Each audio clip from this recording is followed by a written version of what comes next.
Smog के पेश नज़र पंजाब भर में 17 नवंबर तक तालीमी इदारे बंद कर दिए गए हैं। वज़ीर तालीम पंजाब राना सिकंदर हयात कहते हैं कि बच्चों को स्मॉग के मुहलिक असरात से बचाने के लिए ये इंतहाई फैसला करना पड़ा। स्कूल बंद करने का फैसला अज़ला की जानिब से मौसूल शिकायत की रोशनी में किया गया है। तालीमी नुकसान का एहसास है, आवाम को भी शऊर का मुजाहरा करना होगा। अपनी गाड़ियों की फिटनेस यकीनी बनाई जाए।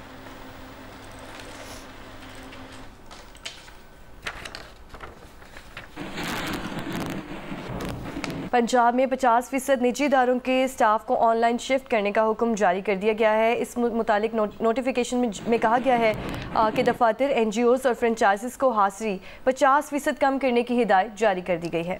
DG माहौलियात का कहना है कि एयर क्वालिटी इंडेक्स में इजाफे के बायस शहरियों में सांस और आंखों की बीमारियों में इजाफा हुआ है। 13 नवंबर से 31 दिसंबर 2024 तक स्मॉग के तदारुक के लिए अहकामात पर सख्ती से अमल दरामद का ऐलान किया गया है। खिलाफ वर्जी पर सेक्शन 188 के तहत कानूनी कार्रवाई की जाएगी।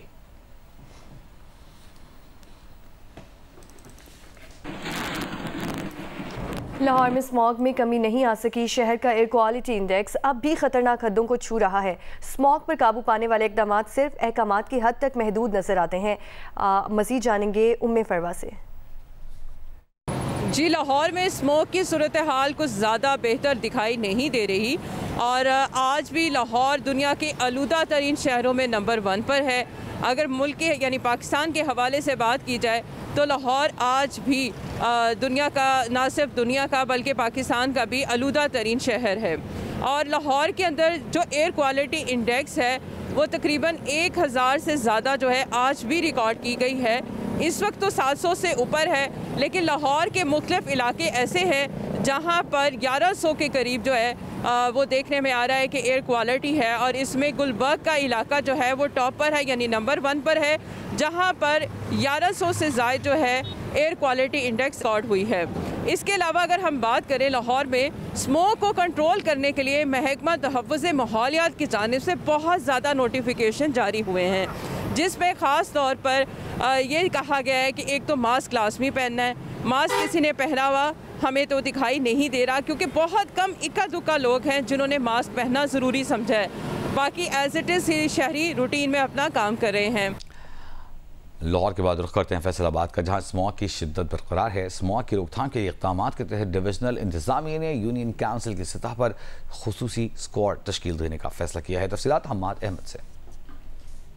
जी, फैसलाबाद शहर और गिरदोनवा में स्मोक की शिद्दत बरकरार है और फ़ज़ाई आलूदगी का मेयार इंतहाई मुज़र सेहत है। आज शहर में एयर क्वालिटी जो इंडेक्स है वो 334 रिकॉर्ड किया गया है। डिविजनल लेवल पर जो स्क्वाड है वो तश्कील देने का फ़ैसला किया गया है और ये स्क्वाड जो है वो यूनियन कौंसिल की सतह पर काम करेंगे और सनती यूनिट्स को चेक करेंगे। दूसरी जानब ज़िली इंतज़ामिया की जानब से भी जो कार्रवाइयाँ की जा रही हैं, ख़ास तौर पर जो रात को मार्केट 8 बजे बंद करने का फ़ैसला किया गया है उस पर अमल दरामद के लिए पुलिस मुतहरक नज़र आती है और जो दुकानदार है इसकी खिलाफ वर्जी करते हैं तो उनके खिलाफ भी कार्रवाइयों की हदायत की गई है। COP29 world leader climate action summit जारी है। वज़ीर आज़म ने इसमें शिरकत की। इस वक्त ग्रुप फ़ोटो की तकरीब है, ग्रुप फ़ोटो बनाया जा रहा है। इसके बाद हमने जिस तरह आपको बताया कि वज़ीर आज़म हमसे कुछ देर बाद COP29 से खिताब भी करेंगे। इसके अलावा वज़ीर आज़म आज़रबाईजान की जानिब से दिए गए इशाइये में भी शिरकत करेंगे। ये ग्रुप फ़ोटो के मनाज़र आप देख रहे हैं। COP29 से बाकू आज़रबाईजान में ये समिट मुनक़्क़िद किया जा रहा है। मौसमियाती तब्दीली और ग्लोबल वार्मिंग से निपटने के लिए आज़रबाईजान के शहर बाकू में COP29 का आगाज़ हो चुका है। दुनिया भर से सैकड़ों रहनुमा और माहिरीन की जानिब से इस कॉन्फ्रेंस में शिरकत की गई है।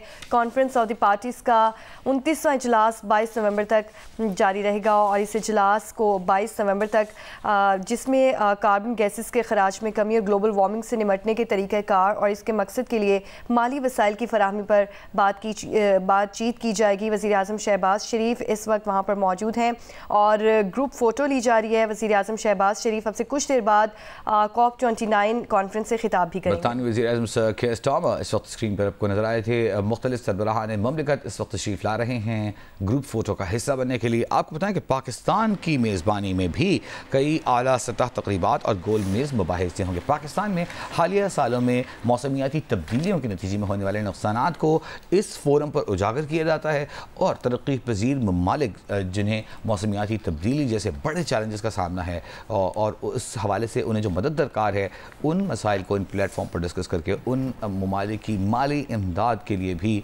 इस पर बहस की जाती है और उसके ज़राए और वसाइल पैदा किए जा सकते हैं। अली रहमानोफ इस वक्त स्क्रीन पर आपको दिखाई दे रहे हैं। सर कीर स्टारमर को अब से कुछ देर पहले हमने देखा। मुख्तलिफ ममालिक के सरबराहान और आला सतह के नुमाइंदे COP29 समिट में, जो कि world leaders climate action summit है, इसमें मौजूद हैं। वज़ीर-ए-आज़म शहबाज शरीफ का COP29 में शरीक आलमी रहनुमाओं के हमरा फ़ोटो सेशन आपको दिखा रहे हैं। मौसमियाती तब्दीली और ग्लोबल वार्मिंग से निपटने के लिए आज़रबाईजान के शहर बाकू में COP29 कॉन्फ्रेंस का आगाज़ हो चुका है। कॉन्फ्रेंस ऑफ द पार्टीज़ का 29वां इजलास 22 नवंबर तक ये जारी रहेगा। इजलास 22 नवंबर तक जारी रहेगा, जिसमें कार्बन गैसेस के खराज में कमी और ग्लोबल वार्मिंग से निपटने के तरीक़ाकार और इसके मकसद के लिए माली वसाइल की फराहमी पर भी बातचीत की जाएगी। आबो हवा की तब्दीली पर आलमी सरबराह कॉन्फ्रेंस से कबल साइंसदानों ने ग्लोबल वार्मिंग से मुतालिक ताज़ा तरीन अदाद-ओ-शुमार भी इस हवाले से जारी किए हैं, जिनके मुताबिक साल 2024 अब तक का गर्म तरीन साल बनने जा रहा है। तो मौसमियाती तब्दीली और ग्लोबल वार्मिंग से निपटने के लिए आज़रबाईजान के शहर बाकू में COP29 का आगाज़ हो चुका है। माजरा चाहेंगे रजब तैयब एर्दोगान ईरान तुर्की के सदर इस वक्त ग्रुप फ़ोटो का हिस्सा बनने के लिए तशरीफ़ ले आए हैं। मुख्तलिफ सरबराहान ममलिकत को वज़ीर-ए-आज़म शहबाज शरीफ ने आगे बढ़कर उनका इस्तक़बाल किया और उनसे मुआनक़ा किया। सऊदी वफ़द भी यहाँ मौजूद है। अब सदर एर्दोगान के लिए जगह बनाई जा रही है। लोगों की जगहें, सरबराहान मुल्क की जगहें मुख्तस की गई हैं। जब वज़ीर-ए-आज़म शहबाज शरीफ ने देखा कि बरादर मुल्क तुर्की के सदर रजब तैयब एर्दोगान तशरीफ़ ला रहे हैं, तो अपनी जगह से आगे बढ़कर उनका इस्तक़बाल किया, उन्हें गले लगाया, उनसे मुसाफ़ा किया, उन्हें खुशामदीद कहा। इस वक्त रजब तैयब एर्दोगान दीगर सरबराहान मुमलिकत के से मुलाकात कर रहे हैं, उन्हें हाथ के इशारे से खैर सगाली के पैगाम दे रहे हैं। इस वक्त बांग्लादेश के चीफ एग्जीक्यूटिव भी यहाँ मौजूद हैं। तमाम सरबराहान मुमलिकत जो ही मुकम्मल होंगे ग्रुप फ़ोटो लिया जाएगा और आज आज़रबाईजान के वज़ीर-ए-आज़म की जानिब से एक इशाइया दिया जाएगा, जिसमें ये तमाम सरबराहान मुमलिकत और आला सतही नुमाइंदे जो कि मुख्तलिफ ममालिक की जानिब से आए हैं वो शिरकत करेंगे। अब यूँ लगता है कि जैसे ग्रुप मुकम्मल हुआ है और नहीं, अभी आमद का सिलसिला जारी है वफूद की और सरबराहान मुमलिकत की, तो जो ही ये ग्रुप मुकम्मल होगा, एक ग्रुप फ़ोटो के बाद फिर मामलात को आगे बढ़ाया जाएगा। जी बिल्कुल, वज़ीर-ए-आज़म शहबाज शरीफ का COP29 में शरीक आलमी रहनुमाओं के हमरा ग्रुप फ़ोटो सेशन होगा और तुर्की के सदर रजब तैयब एर्दोगान भी अब से कुछ देर पहले वहाँ पर पहुँचे हैं। वज़ीर-ए-आज़म शहबाज शरीफ COP29 कॉन्फ्रेंस से अब से कुछ देर के बाद खिताब भी करेंगे और बाकायदा COP29 का आगाज़ हो चुका है। कॉन्फ्रेंस ऑफ द पार्टीज़ का 29वां इजलास 22 नवंबर तक जारी रहेगा और आपको बता रहे हैं कि आबो हवा की तब्दीली पर आलमी सरबराह कॉन्फ्रेंस से कबल साइंसदानों ने ग्लोबल वार्मिंग से मुतालिक ताज़ा तरीन अदाद-ओ-शुमार भी जारी किए, जिनके मुताबिक साल 2024 अब तक का गर्म तरीन साल बनने जा रहा है। सेक्रेटरी जनरल अक़वाम मुत्तहिदा एंटोनियो गुतेरेस भी अगली सफ़ में मौजूद हैं और ये बिल्कुल खड़े हैं रजब तैयब एर्दोगान के दाएं जानिब माफ़ कीजिएगा, और इस वक्त ये ग्रुप फ़ोटो हुआ चाहता है।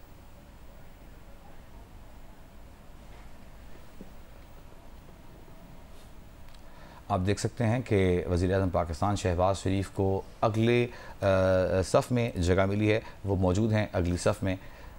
रजब तैयब एर्दोगान के बिल्कुल बाएं हाथ पर दूसरी जानिब एंटोनियो गुतेरेस भी रजब तैयब एर्दोगान और अली रहमानोफ के दाएं जानिब खड़े हैं। ग्रुप फ़ोटो मुकम्मल हुआ और सरबराहान मुमलिकत ने तस्वीर मुकम्मल होने पर तालियां बजाकर एक दूसरे को खैर सगाली पैगाम दिए। ये मनाज़र आप देख सकते हैं कुछ देर पहले कि जब वज़ीर-ए-आज़म तशरीफ़ लाए और ये एंटोनियो गुतेरेस से वज़ीर-ए-आज़म की मुलाकात है। वज़ीर-ए-आज़म पुरअज़्म हैं कि पाकिस्तान जो कि शदीद तरीन चैलेंजेस का सामना कर रहा है, मौसमियाती तब्दीलियों और ग्लोबल वार्मिंग का सबसे ज़्यादा मुतासरा मुल्क है पाकिस्तान को किन चैलेंजेस का सामना है, किन वसाइल की उसे ज़रूरत है ताकि इन चैलेंजेस से निपट सके। वज़ीर-ए-आज़म इन फोरम्स पर इन मामलात को बहुत अहमियत से, बहुत अच्छे तरीके से, अहसन तरीके से उजागर करता है। अभी आपको बताएं कि IMF और पाकिस्तानी हुक्काम के दरमियान मुज़ाकरात का बाकायदा आगाज़ हो चुका है। IMF वफ़द से पहली मुलाकात वज़ारत ख़ज़ाना में हुई। पाकिस्तान की जानिब से वज़ीर ख़ज़ाना मोहम्मद औरंगज़ेब ने वफ़द की क़यादत की। ज़राए वज़ारत ख़ज़ाना का कहना है कि IMF और FBR से आज शाम दोबारा मुज़ाकरात होंगे। तफ़सीलात जानने के नुमाइंदे जी न्यूज़ अशरफ मलकम से। अशरफ, बताइएगा कितनी खुशगवार माहौल में गुफ्तगू हो रही है, कितना आसान है ये मरहला? जी, माहौल खुशगवार तो होने के बारे में कुछ नहीं कहा जा सकता, लेकिन इसकी उम्मीद नहीं है कि ये मुलाकातें खुशगवार रहेंगी, क्योंकि पाकिस्तान के ज्यादातर अहदाफ ऐसे हैं जिनमें पाकिस्तान को मुश्किलात दरपेश है। खास तौर पे जो रेवेन्यू वसूलियों का टारगेट है वो पहले 4 महीने में 201 करोड़ रुपए का शॉर्टफॉल है, जो पाकिस्तान की तरफ से रिटेलर से पहले 4 महीने 20 अरब रुपए इकट्ठा करने से तकरीबन 17 लाख रुपए इकट्ठा किए, जो इंतहाई नाकामी है पाकिस्तान की तरफ से। लेकिन जो सुबह की मीटिंग में हमारी इत्तला के मुताबिक बातचीत हुई, पाकिस्तान जो ओवरऑल जो बैरूनी फाइनेंस का गैप था 2.5 अरब डॉलर का, उसको पूरा करने के लिए जो इकदाम हैं उसके बारे में आगाह किया। ओवरऑल पाकिस्तान की इकोनॉमी के बारे में आगाह किया, किस तरह के इकदाम, खासतौर पर इन्फोर्समेंट का जो तरीकाकार है और सूबों में ज़रूरी टैक्स के बारे में जो पेशरफ्त है उस पर कानून साजी से बातचीत की गई। लेकिन अहम दौर जो होगा वो आज शाम IMF हुक्काम और पाकिस्तान FBR के दरमियान होना है। FBR शाम में जो FBR का बड़ा जामे प्लान था कि किस तरह डिजिटलाइजेशन करनी है और इंटेलिजेंस, आर्टिफिशियल इंटेलिजेंस जिसको AI कहते हैं, AI के इस्तेमाल करके टैक्स वसूलियों को बेहतर करना है। लेकिन जो टारगेट है वो पूरे नहीं हुए, खासतौर पे ताजरों से, रिटेलर से जो टैक्स वसूली थी उस पर पाकिस्तान को अपनी पोजीशन वाज़ेह करनी है। इसके साथ साथ जो डिजिटलाइजेशन का प्रोसेस है, ट्रैक एंड ट्रेस सिस्टम पे जो नाकामियाँ हैं, जो खामियाँ हैं, उनके बारे में FBR हुक्काम अपडेट करेंगे। उसका जवाब IMF हुक्काम क्या देते हैं इसका अंदाजा शाम तक ही हो सकेगा। अभी तो जस्ट मुज़ाकरात चौंके शुरू होने हैं। सुबह के मुज़ाकरात आमतौर पर गुडी होते हैं, कोई अच्छा ही माहौल रहता है, लेकिन टेंशन तो होगी तो कल या परसों से होगी, हफ्ता भर के मुज़ाकरात चल रहे हैं। बहुत शुक्रिया अशरफ मलकम आपका।